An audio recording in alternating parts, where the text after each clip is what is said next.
मुश्किलें आती हैं सफलता की राहों में, ये बात कौन नहीं जानता है। फिर भी वो मंजिल पा लेता है जो अंतिम समय तक हार नहीं मानता है। हेलो फ्रेंड्स, मैं राहुल त्रिवेदी आप सभी का स्वागत करता हूं आपके अपने यूट्यूब चैनल शिक्षा संकल्प एकेडमी में। इससे पिछली वीडियो में हमने दो चर वाले रैखिक समीकरण युग्म को किस तरह हल किया जाता है उसके सभी विधियों के बारे में जाना था और प्रतिस्थापन विधि तथा विलोपन विधि से दो चर वाले रैखिक समीकरण युग्म को हल करना सीख लिया था। लेकिन वीडियो की लेंथ लंबी होने के कारण हम लोग उसमें व्रज गुणन विधि को नहीं जान पाए थे और इस वीडियो में हम लोग जानने वाले हैं व्रज गुणन विधि को। ठीक है, इस वीडियो में हम लोग व्रज गुणन विधि को बहुत ही बेहतरीन तरीके से समझेंगे। वैसे तो क्वेश्चन जो आते हैं वह किसी भी विधि से हल करने के लिए आते हैं, आपको जो विधि अच्छी लगे आप उस विधि से हल कर सकते हैं, लेकिन कभी कभी क्वेश्चन आ जाते हैं कि व्रज गुणन विधि से ही हल करें, तो उस समय आपके लिए व्रज गुणन विधि जो है वह थोड़ा खास हो जाता है। इसलिए इस वीडियो में हम लोग व्रज गुणन विधि के बारे में जानने वाले हैं, है ना। आप लोग वीडियो को बहुत ही ध्यान से देखिएगा और अंतिम तक बने रहिएगा ताकि व्रज गुणन विधि को बेहतरीन तरीके से समझ पाए। बहुत बच्चे कहते हैं कि मुझे प्रतिस्थापन विधि और विलोपन विधि तो समझ में आ जाता है लेकिन व्रज गुणन विधि बहुत ही हार्ड है, लेकिन ऐसा नहीं है। व्रज गुणन विधि इजी ही है लेकिन थोड़ा समझने की जरूरत है। तो चलिए वीडियो को स्टार्ट करते हैं, ठीक है ना। पहले इसका एक फॉर्मूला होता है, फॉर्मूला बनता कैसे है उसको मैं आपको बताना चाहूंगा। मैंने यहाँ पर बगल में दो एग्जाम्पल ले रखे हैं, इनमें से एक एग्जाम्पल मैं आपको बना करके दिखाऊंगा और बाकी एक एग्जाम्पल आपके लिए होमवर्क रहेगा जो आपको खुद से उसको सॉल्व करना है, ठीक है। तो चलिए पहले हम लोग देख लेते हैं। फॉर्मूला बनाने के लिए पहले आप क्या कीजिए, आप बी से स्टार्ट कीजिए, B1 C1 A1 और फिर B1, ठीक है। उसी के नीचे आप क्या लिख लीजिएगा, B2 C2 A2 और B2, ठीक है। आपको A से स्टार्ट नहीं करना है, आपको B से स्टार्ट करना है, ठीक ना। B1 C1 A1 B1 और B2 C2 A2 B2, criss cross, ठीक है, criss cross criss and cross, ठीक है। इस तरह से कर लेना है। आपको इन दोनों के बीच में x लिखना है, इन दोनों के बीच में y लिखना है और इन दोनों के बीच में 1 लिखना है। यहीं से आपका फॉर्मूला बनता है, ठीक है। पहले आपको क्या करना है, पहले आपको करना है B1 C1 A1 और B1 लिख देना है, उसी के नीचे B2 C2 A2 और B2 लिख देना है, ठीक है। उसके बाद आपको क्या करना है, आपको यहाँ से फॉर्मूला को जनरेट करना है। फॉर्मूला क्या होता है, x बट्टा B1 के साथ में C2 है तो हम लोग लिखेंगे B1 C2, यहाँ लिख देंगे माइनस B2 C1 बराबर में y है तो y लिख दीजिए, बट्टा कर दीजिए और बट्टा करने के बाद आपको लिख देना है क्या, C1 A2 minus C2 A1, फिर बराबर में क्या लिखना है आपको, A बट्टा A1 B2 minus A2 B1। आप चाहें तो फॉर्मूला को लिख भी सकते हैं, यही आपका फॉर्मूला है जिस पर आपका जो समीकरण है वो हल होगा, ठीक है। x बट्टा B1 C2 minus B2 C1 बराबर होता है y बट्टा C1 A2 minus C2 A1 बराबर होता है 1 बट्टा A1 B2 minus A2 B1, ठीक है। अब यहाँ पर A B C है क्या, आखिर A B C A और A1 B1 C1 क्या है सब, है ना। तो उसको देने के लिए मैं आप लोग इधर समझा देता हूँ। पहले आप इस क्वेश्चन को लिख लीजिए, 2x प्लस y बराबर 11, x प्लस 2y बराबर 13, ठीक ना, हो गया। पहले अभी आप जान लीजिए कि ये समीकरण जो है आपका सही रूप में नहीं है। कैसे नहीं है मैं आपको बता देता हूं कि इसके समीकरण के लास्ट में सिर्फ 0 होना चाहिए, तो बराबर के उस बगल जो है वहां पर सिर्फ 0 होना चाहिए, 0 के अलावा कुछ नहीं होना चाहिए। तो पहले आप समीकरण को सुधार लीजिए, 2x प्लस y और ये 11 उधर प्लस में है तो हम लोग इसको इधर खींच लेंगे, माइनस में आ जाएगा, माइनस 11 बराबर 0 लिख सकते हैं। ठीक उसी तरह x प्लस 2y माइनस 13 बराबर 0 हो सकता है ना।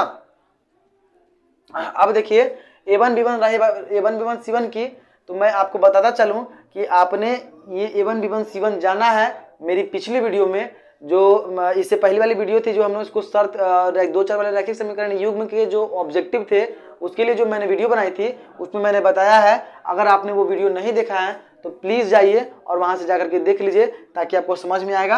वैसे मैं फिर से एक बार दोबारा बता देता हूँ। हम यहाँ पर लिख देंगे A1 B1 C1 A2 B2 और C2, हो गया। A1 देखिए पहला आपका जब 1 बोला जा रहा है तो इस समीकरण में पहले वाला समीकरण पे देखिए, और जब 2 बोला जा रहा है तो आप इस समीकरण पे देखिए। x के साथ में यहाँ पर क्या है 2 है, तो a1 आपका हो गया 2।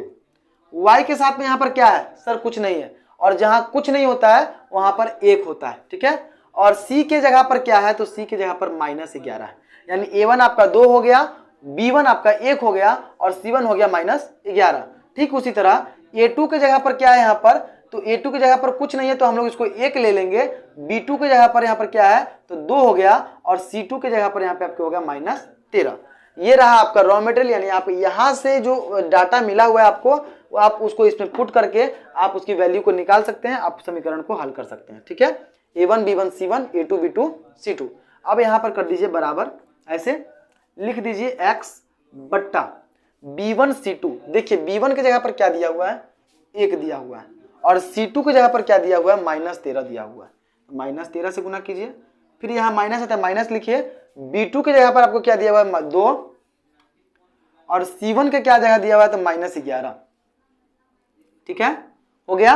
बराबर में लिख के y लिखा हुआ है, बट्टा में क्या दिया गया है c1 कितना है -11, गुना a2 कितना है आपका, a2 है आपका 1, ठीक है, प्लस, और आप देखें c2 कितना है, तो c2 है आपका 13 -13 गुना a1 कितना है आपका 2, ठीक है।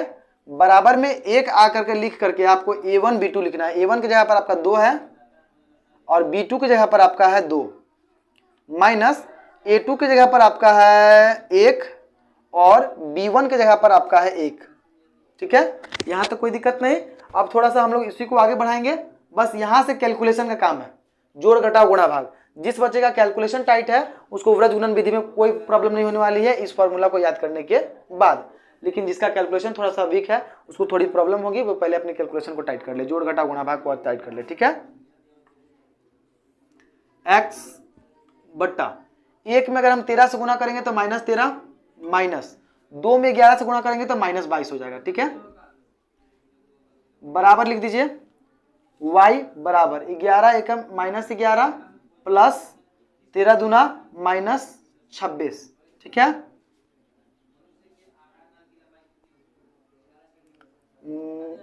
a1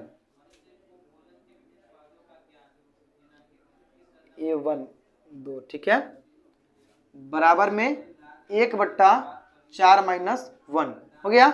चलिए अब हम इसको आगे बढ़ाते हैं। x बट्टा आपका क्या हो जाएगा -13 प्लस 22, y बट्टा -11 प्लस -26, ठीक है, बराबर 1 बट्टा 3 हो गया। और आगे बढ़ाएं हम लोग, x बराबर क्या हो जाएगा आपका 22 में से, अगर इसको अब हम लोग थोड़ा सा जगह कम होने के चलते इधर बना लेते हैं, मार्कर थोड़ा सा देख लेते हैं दूसरा वाला। x बट्टा -13 प्लस 22 कितना हो जाएगा आपका, अगर 3 में 2 में से 3 आ जाएगा, 9 में से 12 में से 3 गया 9, और 1 में से 1 गया 0, यानी यहाँ पर 9 बच जा रहा है। x बट्टा 9 बराबर y बट्टा, ये प्लस में आना चाहिए था मेरे हिसाब से, ओ सॉरी यहाँ माइनस होना चाहिए, मैंने प्लस लिख दिया था, ये माइनस है, ठीक है, ये माइनस है, और माइनस माइनस यहाँ पे प्लस हो जाएगा, ये हो जाएगा आपका 100 y बट्टा 15 बराबर 1 बट्टा 3।